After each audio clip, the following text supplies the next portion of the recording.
Hello everybody, I think we're now live. Welcome to our last keynote. Before Elsje formally introduces our speaker Jill Burke, who's our last keynote of this 2021 conference, I just want to say a big thank you to everyone who has organised sessions, who's given a paper, who's asked questions or simply come along to listen.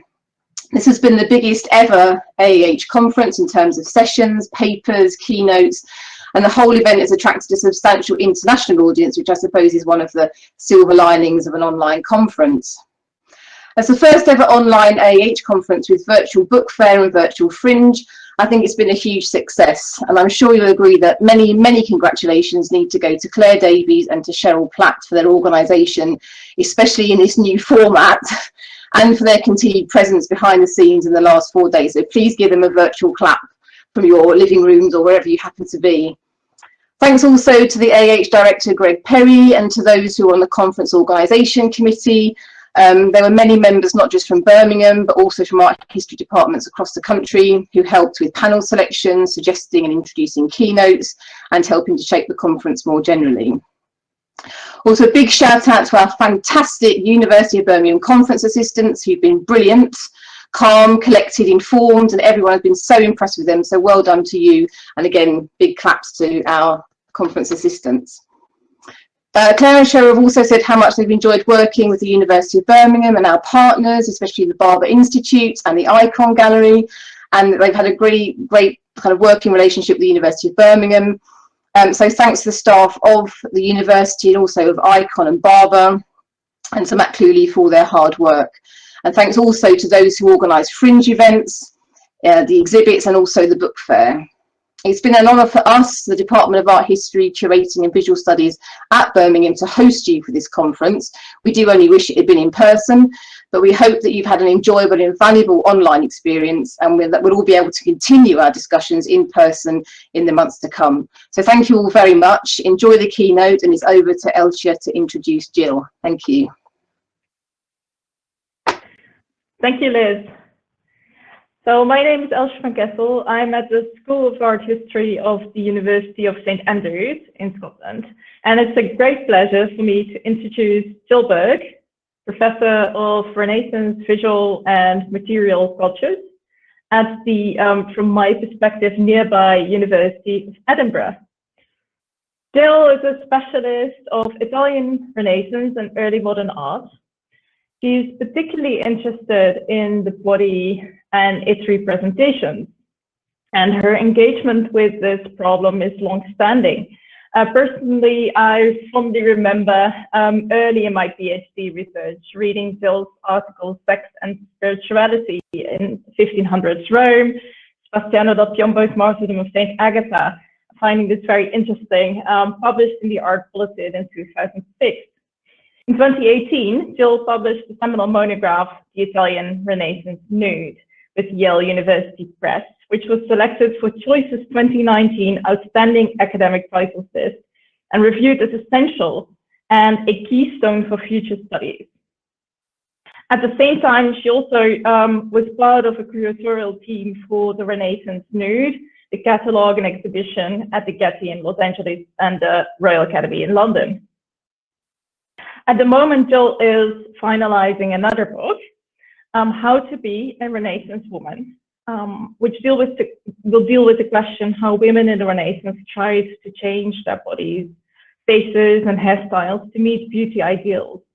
And this book is going to be based, for a lot of it, on testimonials of women themselves, as Jill explained to me. And it's expected to come out next year with profile books. Apart from her academic publishing and curatorial work, Jill is also a recognizable and well-regarded voice in mainstream and online media, in which she frequently speaks about her own research, as well as about wider questions regarding Renaissance art history. And this includes the need to make the field more diverse and inclusive. And it is also from this issue that the topic of today's keynote lecture derives: experiments in Renaissance art history at the end of the world. Just before we start, just one practical note to everyone in the audience. There will be a Q&A at the end, and you're warmly invited to ask questions. To do so, you go to the Live Now button that you see on the very far left of your screen. You scroll down completely to where it says questions, and there you can type your questions in the chat. And you can begin to do that if you want to during the lecture, or otherwise you're free to do it after the lecture has finished. And we'll try to answer as many questions as we have time for. Right, so Jill, I'm really very excited about your lecture. The floor is all yours. Okay, thank you. Thank you so much, Elsje, and thank you to the AAH for inviting me. This is a real dream gig to give a AAH plenary for any art historian, and it's brilliant in some ways that we can be online, though I do wish that we could all have a drink afterwards. But never mind, well done to everyone who's been involved in what has been a very successful conference. So it's been a hard year, so triple congratulations. And for those who work in a gallery or an education, higher education, or other kinds of museum setting, everyone's had quite a difficult time, and I'm really aware of this, and people have been homeschooling as well. So thank you so much for staying till the end and coming to see this paper. I'm going to be really looking at the edges of things in this paper today, and I'm going to talk about why in a second. I'm not going to talk about my new research very much, I'm going to just mention it, but I'm really going to look at the outside of things and talk about my experience of being an Italian Renaissance art historian, and how difficult it sometimes has been, and how things seem to be changing quite recently. But we're going to start with a painting. What's happening here in this initially perhaps rather humdrum painting by a follower of Titian called Paris Bordone? Now in storage, this painting used to be on the walls of the National Gallery of Scotland. It was on the ground floor near Titian's Diana and Callisto and painting, and you can just see it in this slide. You can see Paris Bordone on the right hand side of the arch, and Titian's Diana and Callisto on the left. It certainly wasn't, in other words, the most exciting painting in that room. Maybe if you're in the gallery, maybe you'd glance over to see what this painting was about on the way into the next room. Maybe you'd wonder about what was going on, and maybe you'd read the label.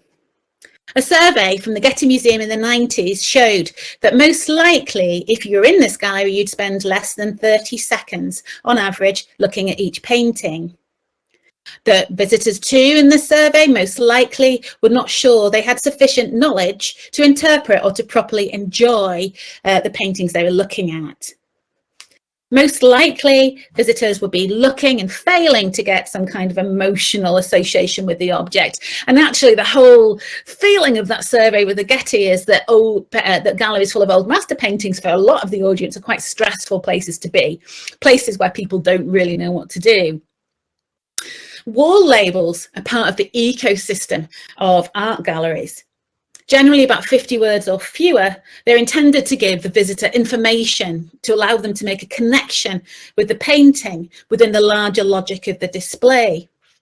And you often see, if you watch people at art galleries, and I'm sure that a lot of us have, you often see visitors negotiating their way around the art gallery from label to label, and, you know, spending more time looking at labels than they do looking at the painting. If you've written labels, you'll know it's quite tricky, but it's also really important because it creates a bridge between the object and the viewer. And ideally, we'll do what Jacob Burckhardt, who is one of the forefathers of art history, who founded art history as an academic discipline in the 19th century. He said the main objective of art historians should be to think about the impact of the work of art on people and bring about the sparking of an obliging imagination. Now, I don't have the wall text because that's long gone, but I do have the text that accompanies this image on the National Gallery of Scotland website, and I'll just quickly read it.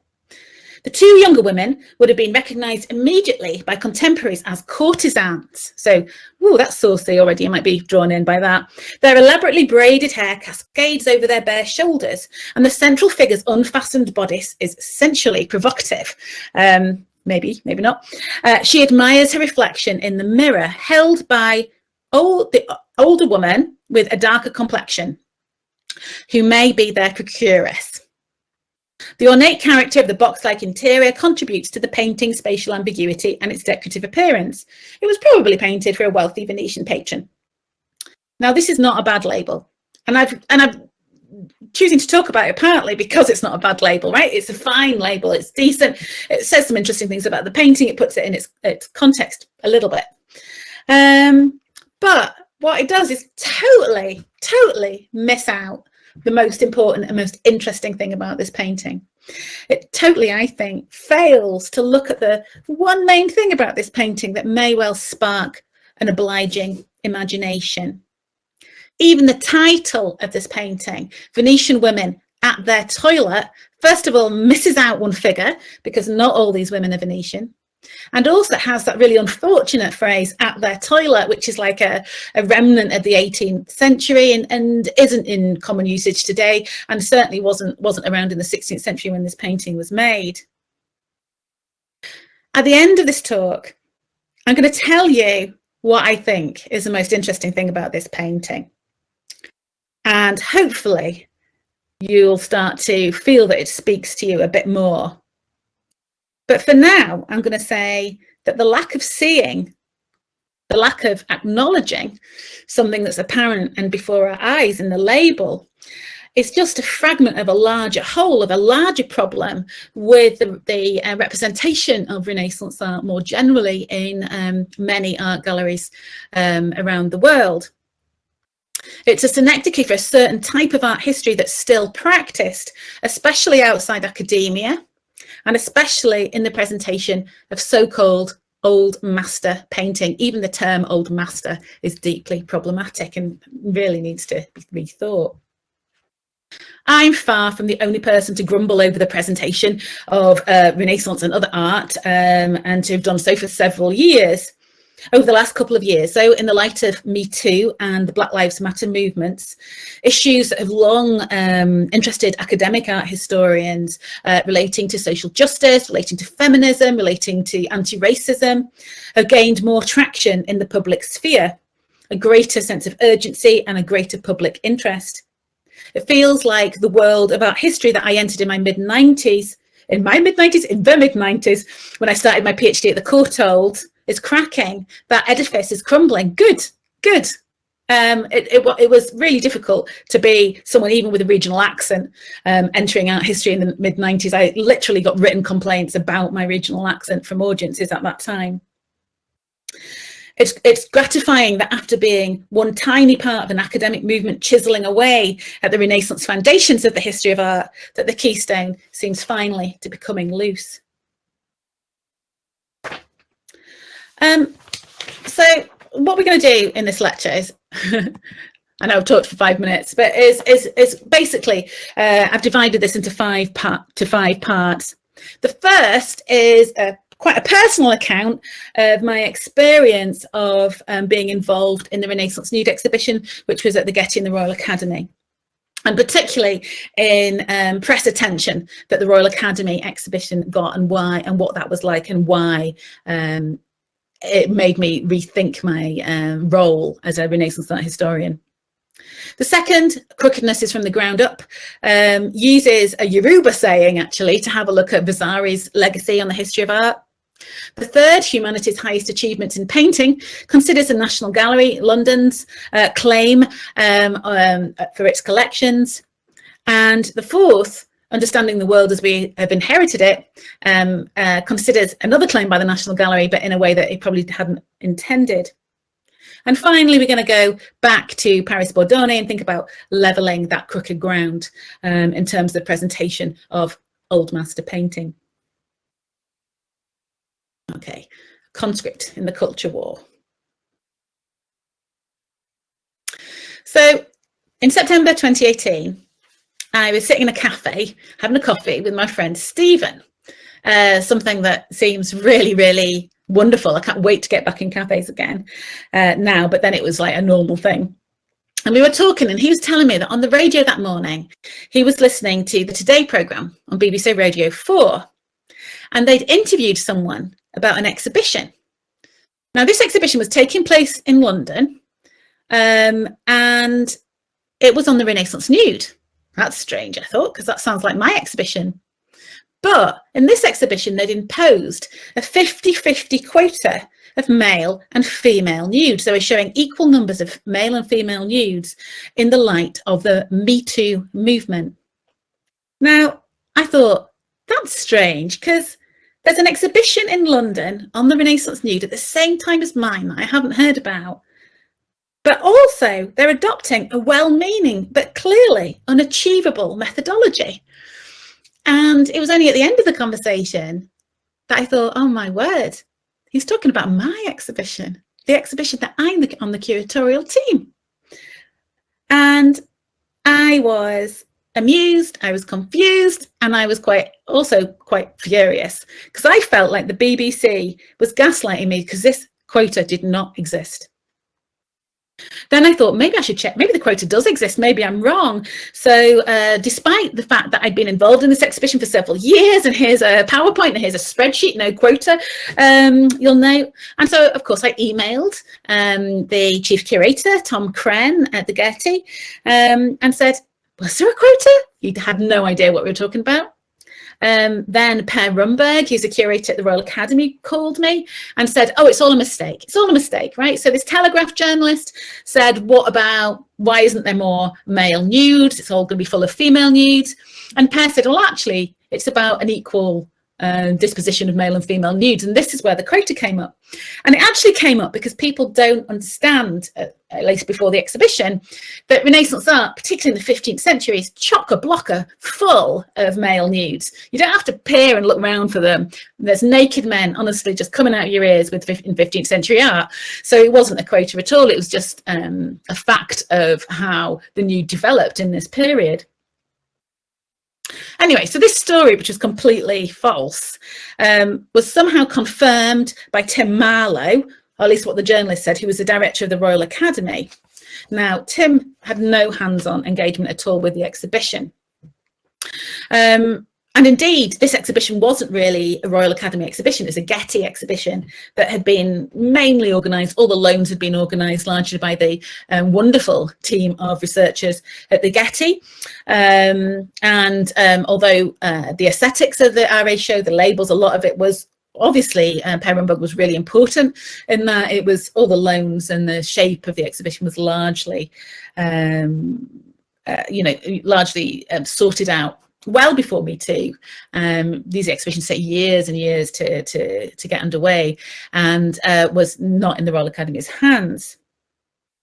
It didn't matter. It didn't matter whether it was true or not. And I wrote an article in The Guardian refuting it. It still didn't matter, because people very much want to have a culture war. Certain types of people, it really, really suits them. So I had this really weird kind of week where it started in the Telegraph, this idea that we were going to have gender parity, and then it went to other papers like the Mail, and then it started in the Times to be about all art galleries. It went to the States. ABC News said the Royal Academy will exhibit an equal number of male and female nudes, and then even in the Gallery of New South Wales in Australia, the poor curator there had to say, no, we're not going to do this. We're not going to do this quota. Even though obviously in the UK they've gone crazy for quotas. It's just totally mad. But the weirdest thing was Barry Cryer, who is a veteran UK comedian. I was just making dinner in the kitchen and I had Radio 4 on, and I heard Barry Cryer saying, it's political correctness gone mad. He literally did say those words, if I remember rightly, in reference to my exhibition. Or our exhibition, rather. I certainly wasn't the only person or the lead person on the team. But what I was the lead person for was dealing with this press, because I was the only person in the UK who was on the curatorial team originally. So when I said, oh, this is not true, it's just not true, we haven't had a quota, people start to say, oh, well, they're denying the story, right? So it kind of replicated the story and made it bigger. It really serves some agendas to promote ideas that researchers, academics, and curators are distorting history. It serves some people to have a culture war and to pretend that academics want to censor objects and to stop people having pleasure in them. And in actual fact, the proof of the pudding was in the eating. And Waldemar Janáček, who had berated us for hating Michelangelo, I love Michelangelo, and for being terribly politically correct, actually loved the exhibition in the end. So this was very eye-opening. Really found out stuff about the British press. I really found out about the kind of people who get to comment, the kind of people who don't get to comment, and who is believed and who's not believed. It particularly, the only UK press organisation that contacted me was The Guardian. Nowhere, it was spread everywhere, but the Guardian actually was the only one that really came out well from this, in my opinion. Anyway. So the same day as we got Waldemar Janáček's rather glowing review, I attended the opening of the exhibition. The curators, some of the people on the curatorial team were invited and some weren't. And it was a very, very fancy do. And I don't know if people in the audience have ever been to one of these fancy do's. It was a really fancy do. The table, right, was decorated with flowers inspired by Botticelli's Primavera. We all had to stand up and give a toast to the Queen at the beginning of the dinner. And I was seated between a man who bought and walked in Scottish forests for his hobby. That was his hobby. He was an important donor to the exhibition. And on the other side of me was the Italian ambassador. So this was like, it felt to me like I'd arrived somewhere, but I wasn't sure it was where I really wanted to be. And it reminded me of the Talking Heads song, Once in a Lifetime. You may ask yourself, well, how did I get here? How did I get here? And shall I run away again? Was really very much my feeling. So that whole experience with the show and the UK press really made me think about what was happening and in Renaissance art history, and like that old Mitchell and Webb joke, am I, in fact, one of the baddies? Not helping was also bubbling along at that time was the disgraceful saga of the Salvator Mundi, attributed to Leonardo da Vinci, which was really exposing some very sharp practice, I think, in the art market and in Renaissance art history. Lots of issues about attribution. I wasn't directly involved in that, but I know people who are Leonardo experts, and so I was kind of seeing what was going on with that in the sidelines. Working on an exhibition of objects from this period, right? This is 15th and 16th century art is very, very, very valuable. And you see glimpses of this this kind of practice to do with cultural import and political and financial implications of attribution to an artist or to another artist. Lenders don't want to see a fall in value of their objects due to reattribution from a major artist to a minor one, or God forbid, to a label that says circle of or school of. So there's a lot of stuff going on with attribution that is generally not taught very much in art history departments anymore, but actually the theory and practice of attribution is very, very interesting, and it'd be interesting to look at that more squarely, I think, as time goes on. For these reasons, when I was asked to contribute to the Decolonising Art History special issue that came out in the journal Art History in 2019, I felt like I just had enough of being a Renaissance art historian. I mean, I love Renaissance art. I love it. I don't just love like obscure Renaissance art, like people you haven't heard of. I really love like Michelangelo. I really love the Sistine Chapel ceiling. I love Raphael. I love the Stanza della Signatura. I even love Leonardo, not this horrible painting, but I love the drawings. But it was felt like I just couldn't practice it anymore. And this is what I said, and I'm going to read it all out. But I did say I'm not sure a truly ethical decolonized art history can exist, at least not for the study of Renaissance and early modern art as it's normally understood. paintings and sculpture with significant financial value, because the institutions are so tied to the market.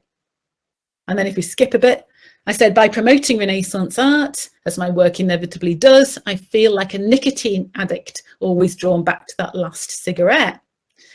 All we can do is, as researchers and writers, is reveal again and again with more and more force those power structures for what they are. But whilst I work through these issues, and it did feel a bit like a kind of unfortunate professional midlife crisis, to be honest, I'm giving up my Renaissance art habit for a while. Now, what am I doing? Speaking at the Association of Art Historians. I obviously didn't give it up completely. I am, after all, paid to teach Renaissance art, and I have carried on doing that, honestly. But I have been doing a completely different project. And this is my book that Elsje introduced, How to Be a Renaissance Woman, is about makeup and cosmetics and beautification culture in the 16th and 17th centuries. It's about women's attitude to that and includes recipes. It's really been very fun. It's been probably the most favorite thing I've ever written, and it includes recipes for things like conditioner, for moisturizer, for wrinkle remover, for fattening food and things like that. And so I'm looking at visual culture, but I'm looking at it in the light of the kind of pressures of beautification and the joys of beautification and things like that, but for 16th century, mainly Italy. I have actually been doing some art history as well, though, and actually Renaissance and early modern art history is going through such an interesting time at the moment. Compared again to when I started out, attention is turning from the putative centre of developments in art in Italy, the kind of stuff I do, Florentine art, for example, towards what used to be peripheral. Researchers are publishing great work on non-European art, particularly the art of China, India, Sub-Saharan Africa, and Central and South America. And also increasingly looking at global interactions. This is a big moment, and the work the people at Elsje do, for example, and the relationships between Europe and the rest of the world, and thinking about this as a kind of colonial project that has its roots in the 15th century. There's also been massive amounts of work into women's patronage, painting and writing, and this has allowed me actually to write my book that uses largely sources created, including paintings by women and writings, and aided. This has been aided by an earlier shift that was starting to happen in the 90s towards material culture, away from what is sometimes called flat art of painting, and material culture, you know, looking at many different kinds of crafted things. And there's been loads and loads of really interesting work in that from the later 90s onwards. Even within traditional art like painting in Italy, there's been a move away from the centre. So people are increasingly distrustful of the Vasarian model of Vasari. I'll talk about Vasari next. People like Stephen Campbell wrote his book called The Endless Periphery, and Jodie Cranston's Green Worlds of Renaissance Venice start to look at paintings in creative and interesting ways. At Edinburgh, we've tried really hard to reflect this work in our teaching practice. In response to student demand, we set up a collective bibliography for diversifying art history last summer, and I know that the AAH has been brilliant in kind of creating resources for this also. And also the other thing we've done is set up a new master's program called Global Pre-Modern Art, and we've also completely rewritten this year our survey courses for first year, which shows European art as one tradition amongst many. So we're getting there. It's getting kind of improving, I hope. Despite this work, though, the institutions of Renaissance art are remarkably tenacious. In the Decolonising Art History issue, my Renaissance Studies colleague, Emanuele Lugli, notes what he describes as a jagged landscape in art history with, and I quote, "little change at the level of teaching and public dissemination. University curricula and museum exhibitions are still built around the old-fashioned illusion of the greatness of old masters." The reason for this, I'd suggest, is how rooted this old-fashioned illusion is in the structures of art history itself. Okay. So, in Roland Abiodun's Yoruba Art and Language of 2014, he compares Michelangelo's David to this Eri Ibeji sculpture to illustrate the inadequacies of the conceptual tools and working vocabularies of art history for non-Western material. He argues that the equation of quality in representative art with naturalism from the Renaissance on has led to both the sidelining and dismissive attitude towards art of non-Western cultures, particularly sub-Saharan African cultures. He uses the Yoruba saying, "The crookedness is from the ground up," to explain this. The vocabulary, organising principles and assumptions about artistic quality have been shaped for European art and are inadequate for other visual traditions. Now, they're also inadequate for Europe, and a lot of people have suggested this as well, but I'll talk more about this as we go on. Now, I appreciate that much of this audience might know Vasari's lives really well. You might know it off by heart, and you might teach it even, but I'm just going to tell you that some people might not know much about Vasari at all, so I'm going to go over it again. So, Vasari. Divided, Giorgio Vasari, right, divided art history up into bibliographical essays about artists. This is the lives of the title of the lives of the painters, of the most excellent painters, sculptors and architects, that was published in 1550 and then in a second extended edition in 1568. You can tell I've taught this a lot. So these lives are divided up into 3 parts, which are roughly chronological. Part 1 focuses on artists who were mainly painting in the late 13th and 14th centuries. Part 2 focuses on the 15th century, and part 3 focuses on the 16th century up until Vasari's day. The climax of Vasari's programme of art is Michelangelo, who is the best in all 3 arts. That's the idea.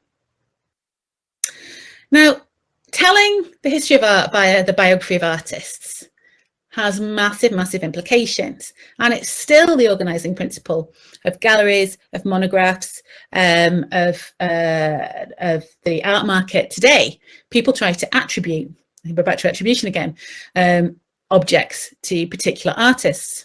But in traditions where artists haven't been so important, this is a terrifically difficult thing to do, and it's even sometimes a wrong question in say, Italian Renaissance art as well. It has fundamental implications on how people understand and experience the objects, though. So I just including this quote from Timothy Clifford, who used to be the director of the National Galleries of Scotland, about a reattribution of this painting to Botticelli, and this must be about 20 years ago now, 10, 20 years ago now. So Clifford says, "I think anybody would realise now that one is in front of a masterpiece, and I just felt rather foolish in the past, not taking it as seriously as I should have done. It's the same painting, right? But now you realise you're in front of a masterpiece because you've been told effectively it's by Botticelli, right? So it has a difference. Kind of, you know, these certain artist names have an aura, and people bring expectations to the paintings when they're when they've been given this label. The idea that artistic quality improved from what was seen as the revival of painting by Giotto, who's on the left-hand side of this slide, up to the peak of art in the period we now know as the High Renaissance, which is represented by the Raphael painting on the right-hand side of this slide, with Botticelli in the middle, is really still kind of a working assumption in the way that a lot of people understand the visual arts and quality.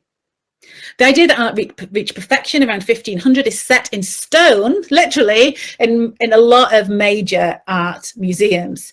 So the National Gallery, for example, is basically created on a Vasarian model.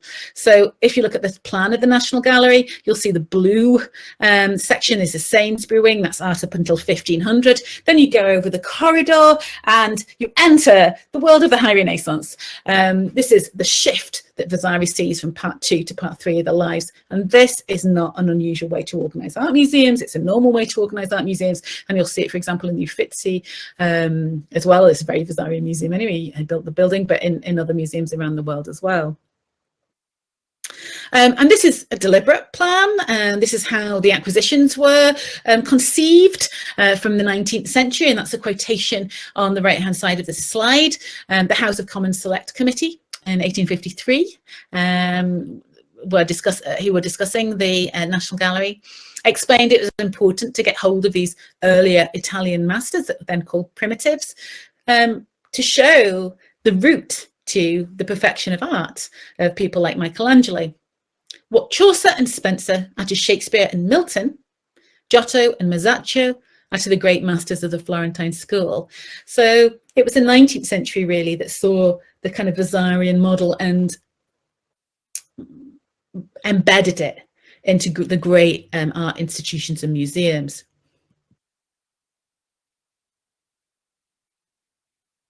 So I've seen, this is a question in The Guardian. Why were medieval people so bad at drawing? And this came in for some kind of sneering on Twitter recently. But actually, I think it's a really understandable question, because the idea that increased naturalism is better is really, really deeply embedded in the way that people learn about art, the way that people learn to draw at school, the way that art galleries are set out, as you can see. So it's understandable that someone might ask this question: why were medieval people so bad at drawing? And in fact, the question needs to be flipped too. Why were people in the 15th century so obsessed with reproducing the natural world on paper? You know, what is it that happened in the 15th century and the early 16th century to create this interest in naturalism? Because naturalism is not the right way to do art. It's just a way to do art.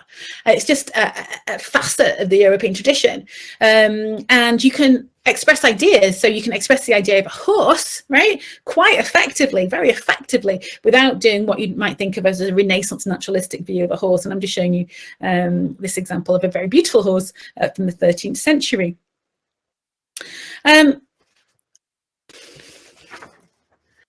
So the kind of drawing that you see Michelangelo or Leonardo doing in the early 16th century is dependent on many things that weren't available in other cultures and weren't available in earlier cultures.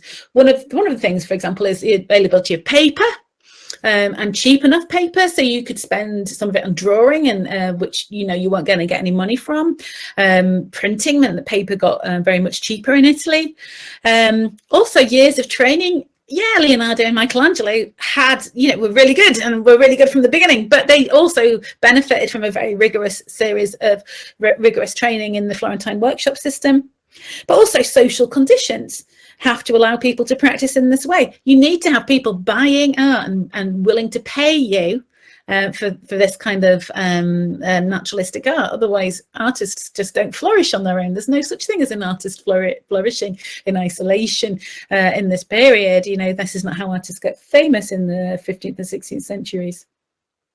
Evoking the three-dimensional world on a two-dimensional monochrome medium like metal, point and paper, like Leonardo's horse, takes a peculiar type and maybe eccentric type of motivation. We're just used to it, so we don't see it. Okay, so the Renaissance tradition of naturalism, like David Abiodun noted, is not the only or right way to do things, but it is a grounding on which how people understand Western art developing still. And arguably, the National Gallery still is suggesting this. And I was looking at this for this lecture, and I was thinking, are there ways that the National Gallery and national galleries around the world could do something about their collection, about presenting their collection in a different way to make it more inclusive? In the National Gallery's 5-year strategic plan, written in 2018, the director's statement says that the National Gallery constitutes a living legacy, here we go, of humanity's highest cultural achievements in painting, and is an inestimable resource for understanding the world as we've inherited it. Now, the National Gallery displays almost entirely European paintings on panel or canvas made between the late 13th century and around 1900. It houses 2,300 paintings, more than 2,300 paintings, of which 20 are by female artists, and 5, it's estimated, are by non-white artists. So this really is a gallery of art that's made by white men. And there was a demonstration about that outside recently, and I'm just showing you a press photo from that. So saying that the National Gallery contains humanity's highest cultural achievements in painting without explaining why most of humanity has been precluded from being part of that cultural achievement, I think is really problematic. I'm not saying the National Gallery isn't great. I love the National Gallery. It's an amazing wonder that you can wander in for free. But it's important for a public organisation to explain to people why, you know, this whole question that Linda Nochlin posed, why haven't there been any great women artists? The shaping of painting particularly, which is a very exclusive medium generally, should be explained and quite explicitly so people can understand it. The National Gallery is basically bizarre-y in painting. If it included another type of art, like needlework, for example, or natural history illustration, it would include many, many more women. Obviously, if it wasn't a European gallery, it would contain or include many, many more non-white artists. Women were trained in needlework, and I just wanted to show you these Martha Redland caskets. So Martha Redland did this embroidered casket, an English girl, when she was 11 years old. You know, there's prodigies in needlework and other arts. It's not just painting, where people were doing amazing things in the Renaissance and early modern period. I'm not suggesting a radical overhaul of the National Gallery collection, but wouldn't it be great if this gallery and other museums like it explained the historic reasons behind its collection, so audiences could come in and have an idea of why it's framed in the way it is. Temporary exhibitions could give a way to counter that rhetoric. And I've been to 2 exhibitions at the National Gallery over the last year. Both of them were wonderful, but neither of them engaged with the more knotty issues of power, ideology and display. So in Titian, the painting of Titian's Poesie for Philip II, the curators really shied away from engaging with the disturbing aspects of these paintings. And I'm showing you Perseus and Andromeda and the Rape of Europa. The Rape of Europa is a very difficult and upsetting painting in many ways. A very amazingly great painting, but also part of its greatness is its difficulty. So these paintings arguably asseticize sexual violence and act as propaganda for Spanish Habsburg colonialism. And actually I came back into looking at painting because the curators asked me to give a talk about an aspect of the exhibition, and if you're interested, the talk is available online. It's about rape in the Rape of Europa. The exhibition on Artemisia Gentileschi did a great thing in foregrounding the work of women, had more paintings by women by Artemisia Gentileschi, and then in the rest of the entire collection. It was an immensely successful, very important show, but Artemisia is presented as this lone hero figure struggling against the odds, as opposed to a woman who directly benefited from a broader culture of pro-feminist thought and the fissile back and forth tussles about the potentials of female creativity, which are really, really representative of this period. Jill Burke actually has recently had a brilliant article, and do read this article if you can, that publishes a manuscript that seems to be the very first history of Renaissance women artists, and this includes Chinese women artists, includes painters, includes sculptors, and it includes embroiderers, and it was written in 1625. So this is kind of like a weird thing that presages feminist art history, like Parker and Pollock's Old Mistresses, for example. The issue with this artist as hero approach is it implies that individual geniuses will flourish no matter the social constraints. If you follow the logic of this, It suggests that the reason why there aren't more female artists or more artists of colour displayed in the National Gallery is because they simply weren't good enough or brave enough or persistent enough to make the grade.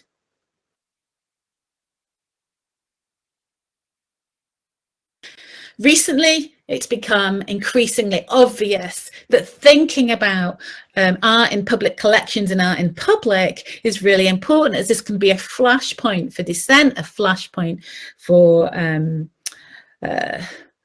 even violence, and certainly for opposition to existing regimes. In June 2020, Deborah Odom, an Italian woman with a Somalian mother, organised a Black Lives Matter demonstration in front of the Quattro Mori statue. The Quattro Mori, or Four Moors monument, is in Livorno, near the port, and it was made in the early 17th century. We are in front of the Quattro Mori, she explains, not because we want to tear down this monument, but because it is part of our history. And the Quattro Mori is open and overtly celebrating slavery in a way that other monuments only just really touch on. It shows Grand Duke Ferdinando I de' Medici, the founder of the port of Livorno, depicted in white marble on top of a plinth that's surrounded by 4 bronze naked chained slaves. Livorno was established by the Medici in the late 16th century as a free port where merchants of whatever religion or ethnicity could enjoy trading. So it was a kind of a haven for Jewish merchants, Muslim merchants, Protestant merchants in Catholic Italy. It was very successful, but its tolerance only went so far. It also had a massive slave prison, the Bagno, and where slaves who were captured as part of a Mediterranean trade were kept. These slaves worked on building. Some of the great, early modern buildings in Tuscany were built by these slaves, and they also farmed and they also rowed the Medici galleys. Into the 1620s, it's been reckoned 1 in 10 people in Livorno were slaves, and these slaves were generally from North Africa. It's particularly apparent in this sculpture how the posturing of great art and great men is built on the back of exploited people. Mark Rosen and Steve Ostro, respectively, have done very good and very interesting recent articles on this sculpture. And these two figures, Ali and Morgano, are so named because they're actually afterlife casts of real slaves in the early 17th century. So Ali, we know, was an older slave who was from Salé in present-day Morocco. Morgano hailed originally from Algeria and was said to be, his size and features were very beautiful, according to a later 17th century source. And it looks like that these figures are some of the earliest images of slaves that we can actually relate to particular named individuals. Slavery is very common in Renaissance Italy. It's very rarely talked about in surveys, but why shouldn't it be talked about? It seems a shame. It seems part of Italy's history.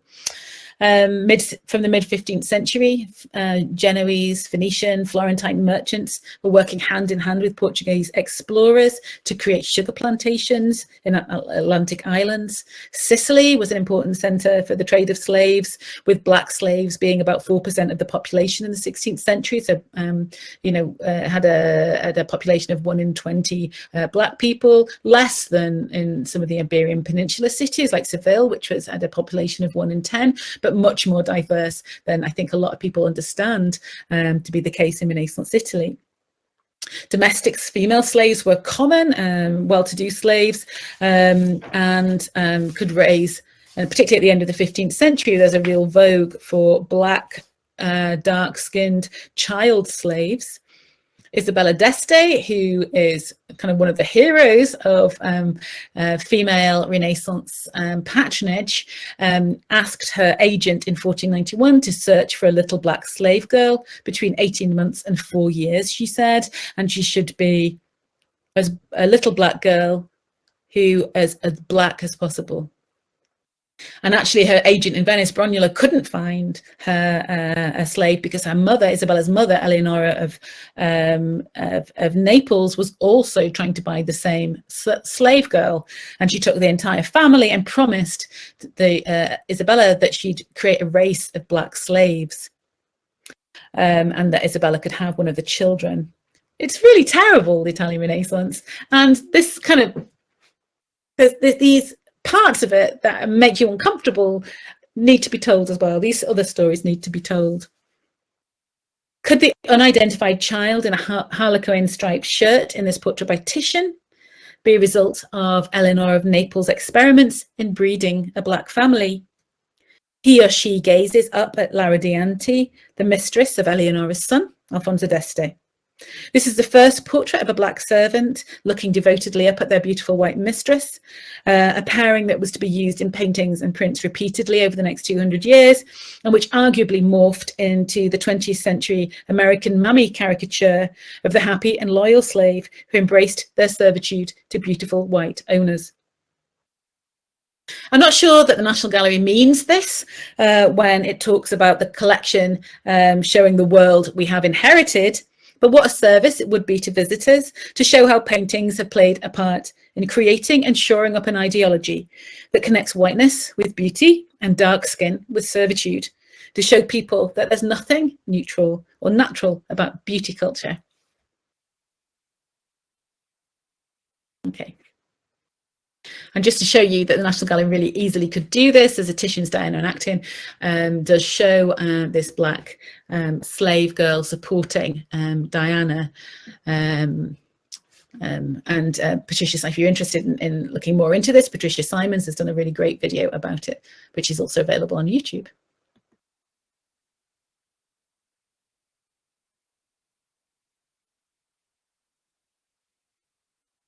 This painting shows 3 women, 2 of whom demonstrate identical qualities associated with beauty in 16th century Italy.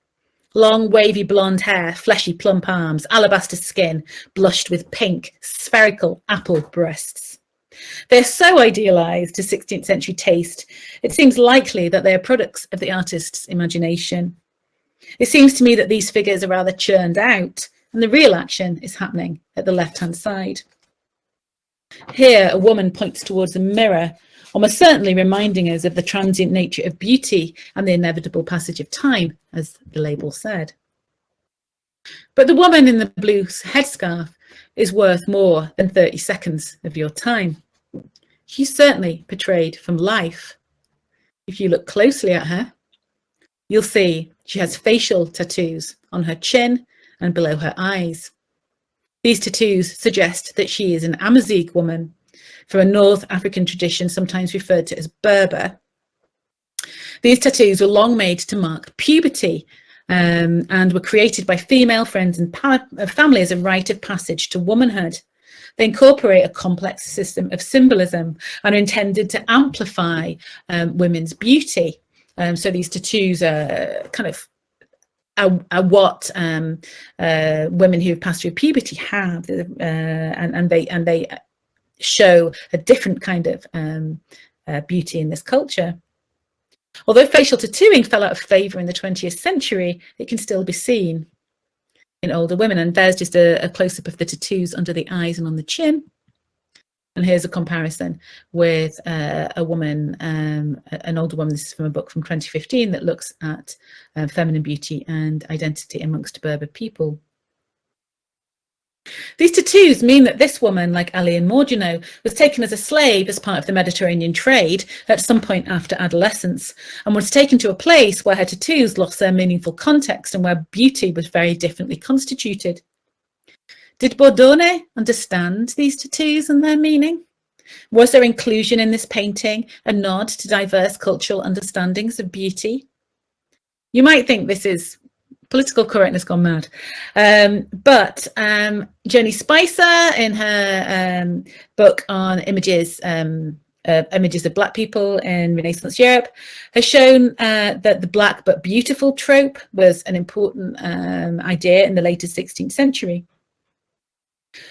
For us, though, this painting's most important quality is that it gives an individual face to forced migration, an experience that millions of people had in the 16th century, and is arguably just as much a Renaissance experience as standing in the Sistine Chapel swooning over Michelangelo.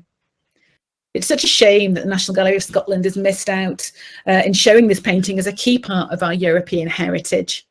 And I should say, I'd be very happy to contribute to another label if they would like me to do that.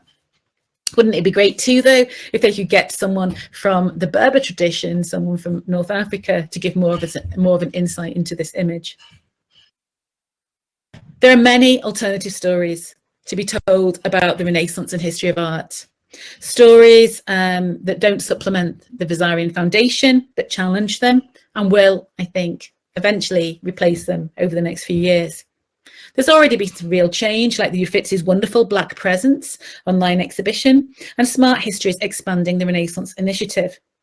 The Titian Poesia shows in the Prado and the Isabella Stewart Gardner Museum in Boston are both considering full-on the way that Titian portrays sexual violence.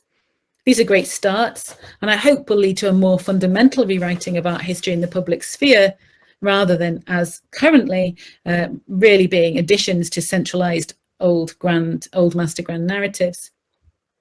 These alternative stories are entirely supported by the historical record. We don't need quotas. We don't need to rewrite history. We don't need to censor images. We just need to reframe what we already have to narrate new types of histories in a compelling way that will fascinate visitors and spark their imaginations.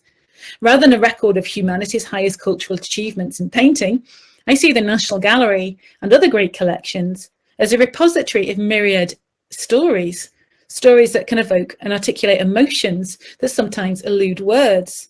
We don't have to read these paintings along the Vasarian grain, and disrupting this familiar narrative can, I hope, allow art galleries, old master painting galleries, to reach out to a more diverse audience and to allow them to feel more comfortable within its walls. I think art historians have an ethical obligation to tell these stories to gallery visitors, to introduce them to groundbreaking new research, to entice viewers to take a second glance, and to hear interpretations that may be unexpected, startling, provocative. Expectations of Renaissance art and its connotations of a certain kind of European cultural preeminence will not change overnight, and sometimes it's easy to get dispirited, as I have done. After my brief interlude of hiding from art history, however, I'm finding it heartening to think that we can work together to make the world a fairer place, even if it's just one label at a time. Thank you.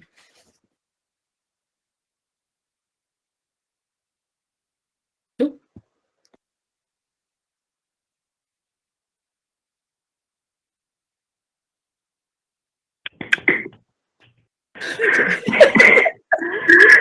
Sorry for the delay there. Thank you so much, Jill.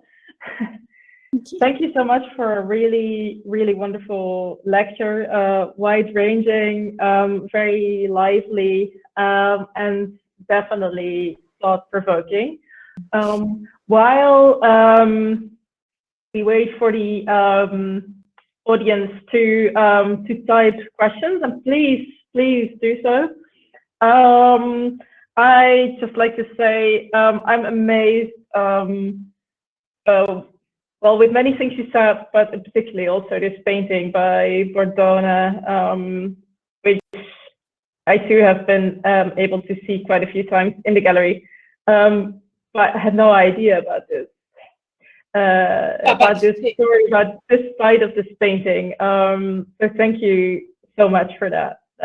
It's not. I mean, it's not an obvious thing, and until you know they're there, when of course you can look for them, it's something that actually does need to be pointed out, which is why the label is so helpful. I mean, on some paintings it's quite clear that there's kind of interesting things, but it's such a shame, and this has been known about for a long time. So there's really good in the gallery file, in the file. It's not like the curators don't know. This is so it's not like a recent restoration brought this up also. No, there's really good pictures of it in the gallery file in black and white that were taken maybe 20 years ago or something. So it seems like it's more like it's almost, there's a politeness that goes along sometimes with curatorship, and it's more like people don't know how to, oh, I'm not going to, I don't know. There's something, kind of awkwardness somehow. Well, let's not mention that. Let's just say she's a darker skinned lady. It's like, why?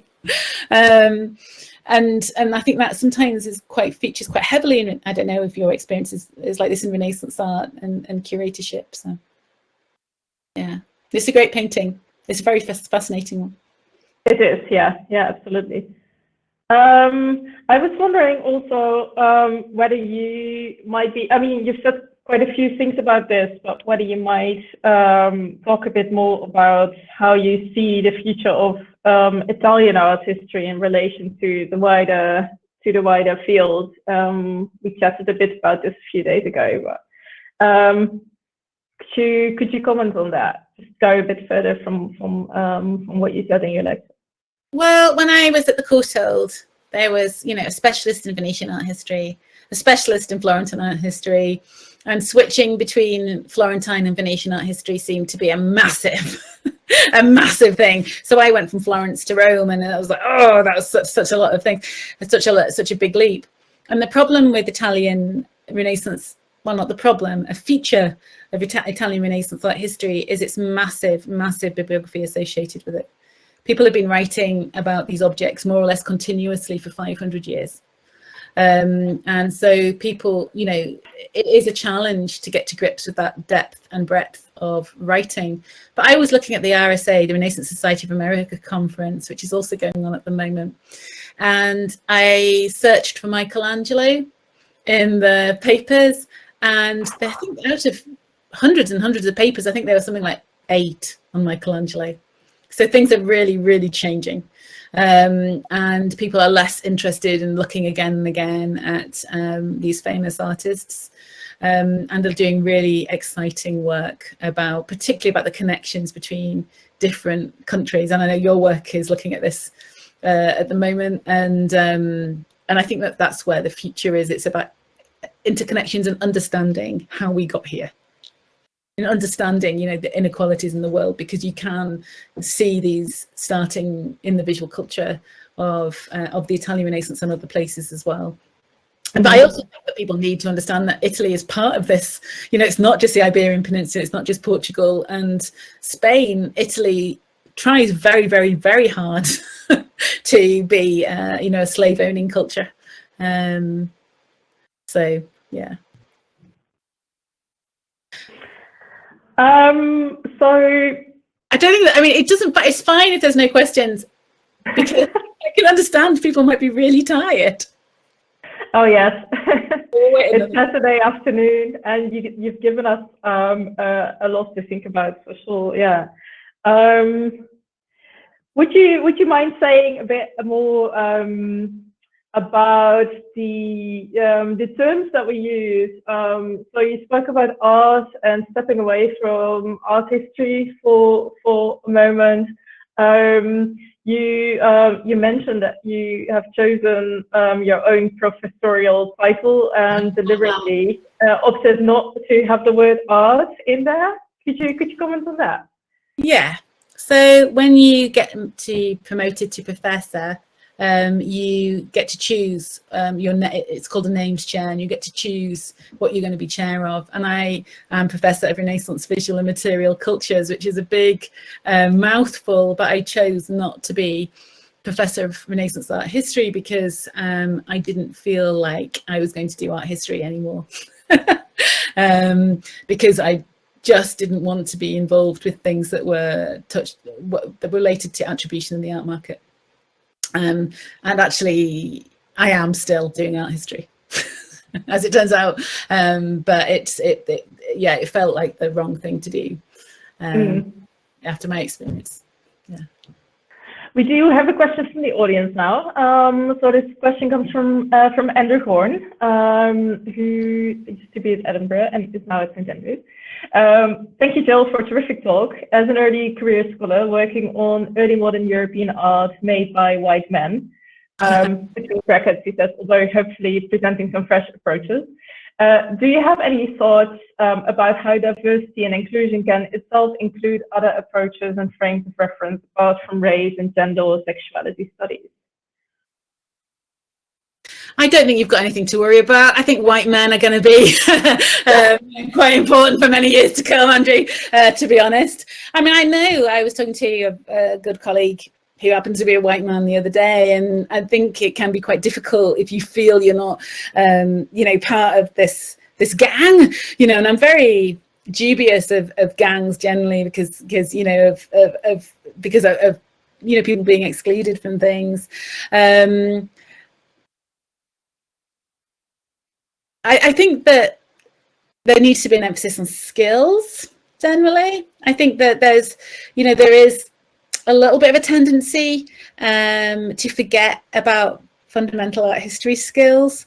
So in that kind of way, I'm a bit of a fuddy-duddy in some ways. So, but I think that if you have, you know, attributional skills, if you have skills of proper visual analysis, if you have skills of understanding the objectness of things, there's always going to be a place for that. There's always going to be a place for people who understand, say, things like space, and I know your work deals with, you know, an interest in space and an interest in audience. So I think art history is an eclectic discipline, as you can see in this conference very much. But I do think that it's time, you know, for big galleries to start to think about what they're doing, their impact on people, as opposed to always representing, you know, this European art as if it's the history of art. So. Thank you. The next question is from Laura Fernandez-Gonzalez. Hey. Hi, Laura. Oh, wonderful, Jill. Thank you so much for this inspiring lecture. Laura writes, do you think language expertise plays a role in the regions included in the Renaissance and early modern art historical studies? Language expertise. Yeah, this worries me, this worries me. This is another thing that I'm kind of, learn more languages. Certainly when you're teaching in a UK university and people want to do Italian Renaissance art, researching it, and you can find stuff in Italian Renaissance art because a lot of stuff is translated, and increasingly for the history of women, a lot more stuff is translated, and that's absolutely great. But for newer fields of inquiry, and you know, things like Spanish and Italian, I think there's much less translated material in that, and it's really important for people to be able to read other languages. And people are coming out of school now with really not very great language skills. And even if you just have, say, really good French, right? So French used to be something that was taught to quite a high level. I did A-level French, and because I did A-level French, I could also learn Italian fairly easily, and I can read Spanish fairly easily. I also did German at school, which means I've had a go at Dutch, even though it's really difficult, you know, and I can read German. I went to a state school, a normal state school, but it actually offered Latin as well, so which has been hugely useful to me. But yeah, I think people underestimate how important languages are for research, and how nice and just the pleasure of being able to read something in a different language and understand it in that kind of way. I don't know if absolutely agree with that. The next question is from Liz. Liz Lestrange from Birmingham. Thanks for a brilliant paper. I'm wondering how the Livorno monument is being seen at the moment in the light of Black Lives Matter, decolonizing art history. Is it a topic of discussion regarding the interpretation of public sculpture? Well, so I don't think the Livorno monument, which is very stark, right, in what it shows, was ever actually under attack or at risk, really. And I think at the moment it's being restored. So I think the slaves are being restored. It's a really, for this kind of public monument, it's a really high quality public monument. It's a really kind of well made monument. A lot of these 19th century monuments, in my opinion, don't have very much of artistic interest in them, but the Pietrotaka is really interesting. I'm not sure, I don't think there's any, I mean, there's been a debate about it in Italy. I think a lot of the problems that Italian, there's a book that's coming out soon, and I'm now completely forgotten the name of the woman who's written it, called The Only Black Person in the Room in Italian, and it's her experience of actually Italian culture just having a complete blind spot when it comes to racism, and not actually talking about the fact that there is a lot of people of colour in Italy, but they don't have a cultural voice in the same way that they do in some other European countries. And so this is something that's just a minute. So this is something that. Okay, good. Sorry. Families. So this is something that that is not being talked about in Italy as much as it could be. It's just not culturally there, despite the fact that there's a large, immigrant population in Italy. Thank you. I realize we're running over time. We still have quite a few questions. Would you be happy to take one or two more? It's my family are quiet. So the next one is from Alison Lee from University of Louisiana at Lafayette. This was such a wonderful talk. I have a question that I hope doesn't put you too much on the spot. If you could rename the Bodone painting, what would you call it? I was so struck by you saying the title doesn't accurately reflect what's in the painting, and I totally agree. Yeah, I would rename all paintings that are named at their toilet, actually. I think it's just awful.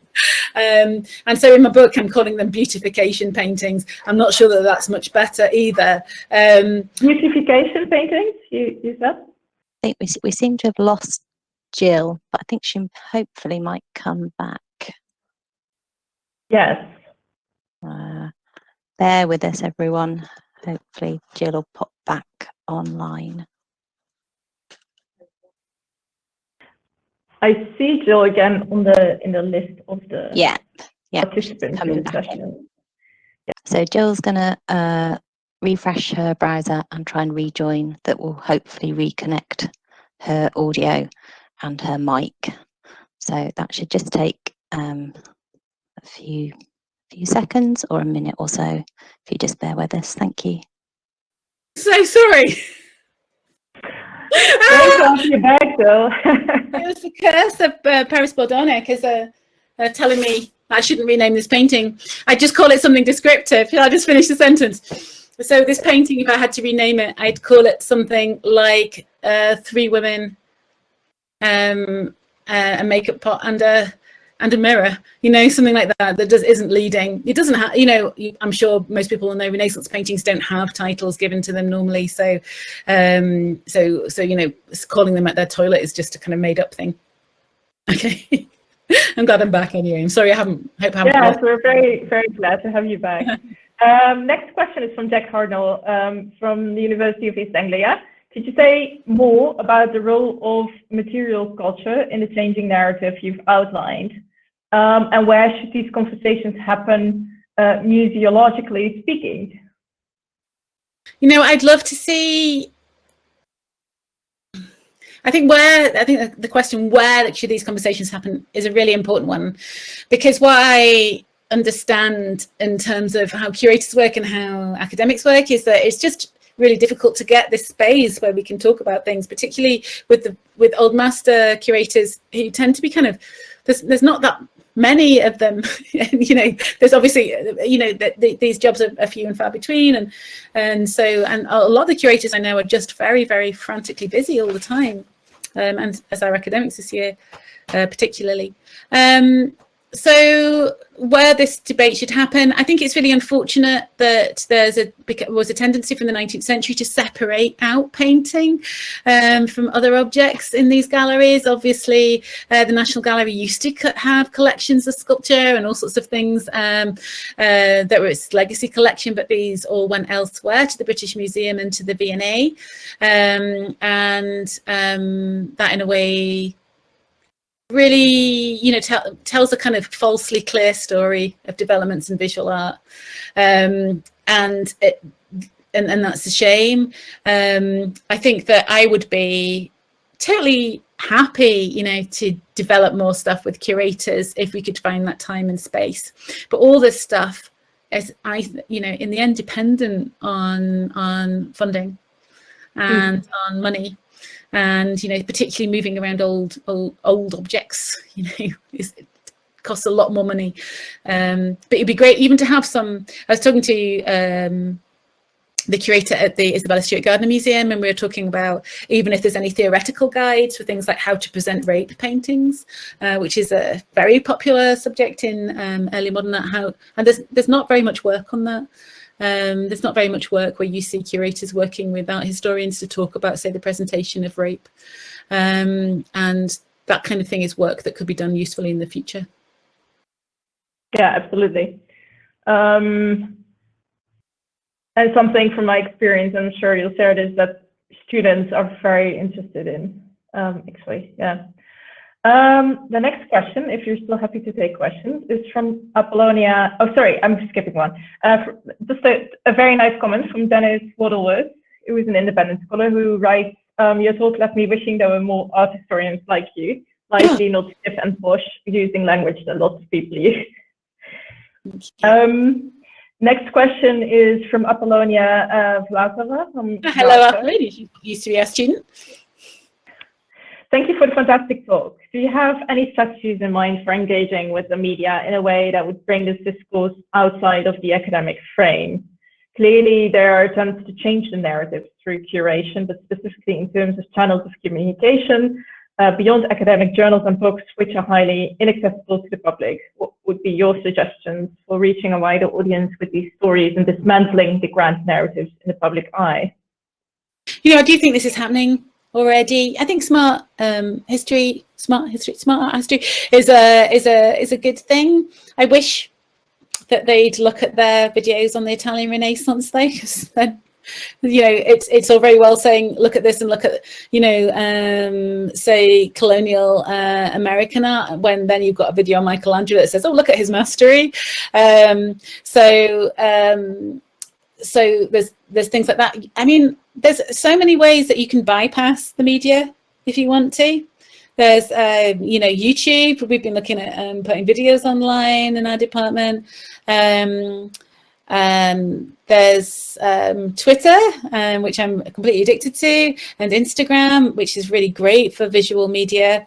There's, even like from Edinburgh, there was the tabloid art history. So there's a lot of ways to bypass it, if you like. I think that in terms of the UK papers really want to have a culture war, and they will have a war with you, whatever you do. And that's one of the problems. It's just the way our culture is set up at the moment, that people are quite hostile to any new ideas. Look what's happened to the National Trust when they've said, oh, should we investigate slavery, which is a perfectly reasonable thing to do, given the National Trust's holdings, and they've got completely slated for it. So I think there's a real problem going through traditional media, but I think the hold of traditional media is getting less and less as time goes on.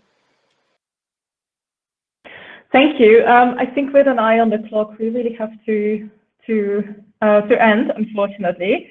There's still several questions open, and just for people who have asked questions, know that we have this record of the chat.